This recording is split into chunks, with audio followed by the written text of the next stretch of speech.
Today's topic is preparation and painting of the rims until the final result. Tema de astăzi este pregătirea și vopsirea jantelor până la rezultatul final.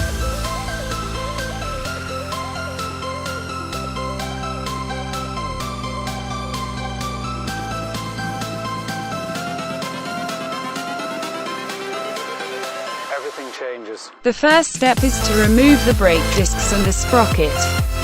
As you will see, this is not an easy subject, because the screws are blocked and we need to heat the area in order to release them.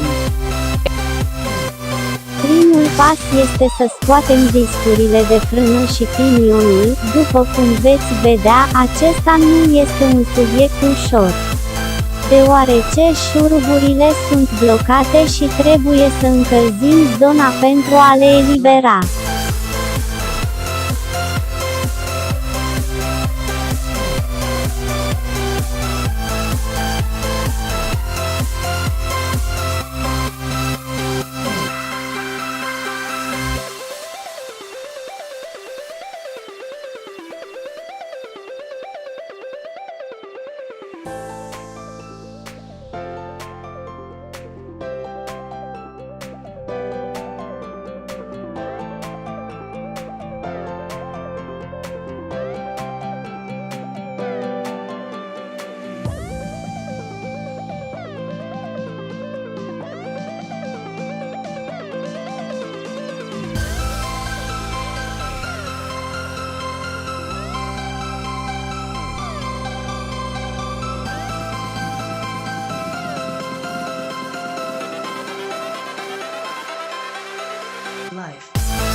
Acum este momentul să curățăm jantele cu șmirgel pentru a îndepărta vopseaua veche și imperfecțiunile. Now is the time to clean the rims with sandpaper in order to remove the old paint and the imperfections that we have on the area.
Before masking the tires, we must thoroughly degrease the surface with diluent to remove dust particles.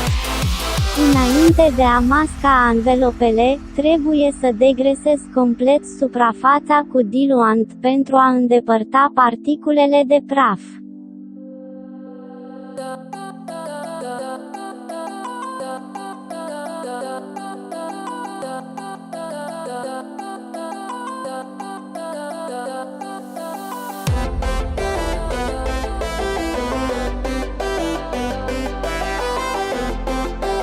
We mask the tires around the rim to protect them from paint. Mascăm anvelopele în jurul jantei pentru a le proteja de vopsea.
It is now the time to apply first base layer, which helps to remove surface imperfections.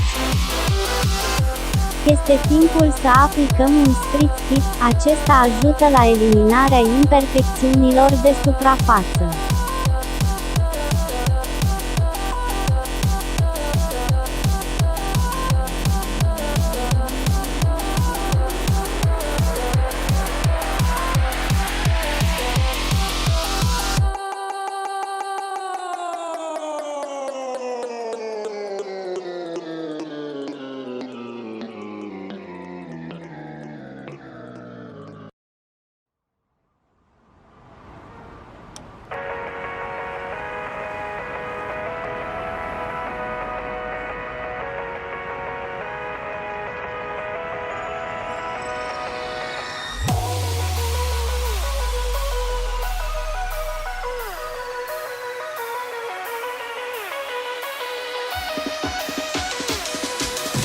After removing the excess with the help of sandpaper, it is the time to apply the first color, white, for the base.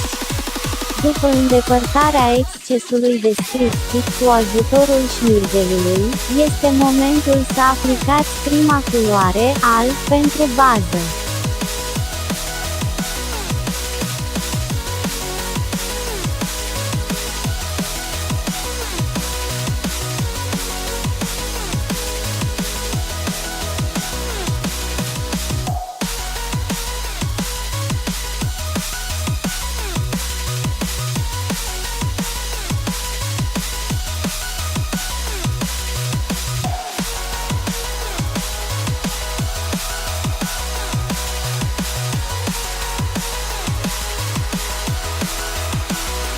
After removing the excess with the help of sandpaper, it is the time to apply the first color, white, for the base.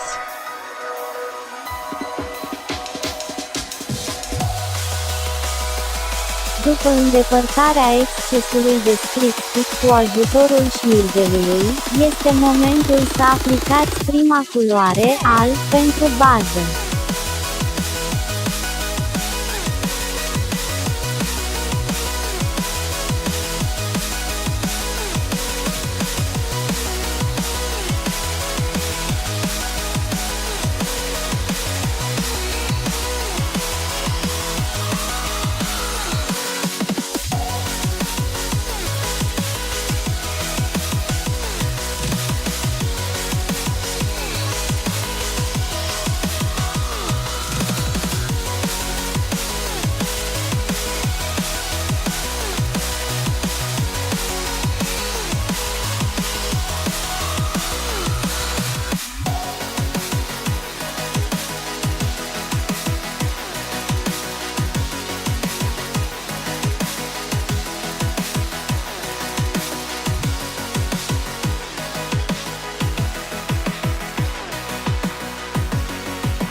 Until next time, do not forget to subscribe and hit the bell button in order to receive notifications when we upload new videos.